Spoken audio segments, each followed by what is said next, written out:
বয়সটা ৩৯, কদিন পরে পা দিবেন ৪০-এ। তবে ক্রিস্টিয়ানো রোনালদোর কাছে তা নেহাত একটা সংখ্যা। তার সমসাময়িক অনেকে অবসর নিলেও এখনও ফুটবল মাঠ দাপিয়ে বেড়াচ্ছেন পর্তুগিজ বরপুত্র।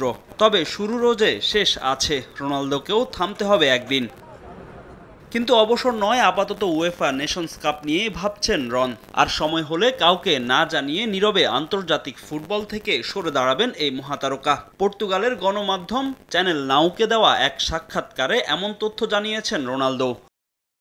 এই মুহূর্তে আমি জাতীয় দলের আসন্ন ম্যাচগুলো নিয়ে ভাবছি। সামনে আমাদের নেশনস লিগ আছে, আর সেখানে আমি খেলতে চাই। আর আমি যখন জাতীয় দল ছাড়বো, কাউকে আগে থেকে কিছু জানাবো না। আমার দিক থেকে সিদ্ধান্তটা হবে সাবলীল, খুব ভেবেচিন্তে সিদ্ধান্ত নেব।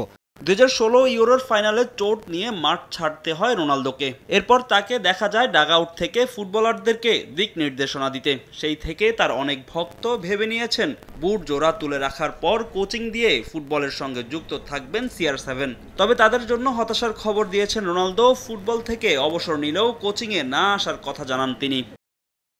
এই মুহূর্তে আমি মূল দল কিংবা কোনো ক্লাবের কোচ হওয়ার কথা ভাবছি না, এটা আমার মনেও আসে না। ভবিষ্যতে আমি কোচ হতে চাই না, আমি নিজেকে ফুটবলের বাইরে রাখতে চাই। তবে ভবিষ্যতে কি লেখা আছে তা একমাত্র ঈশ্বরই জানেন।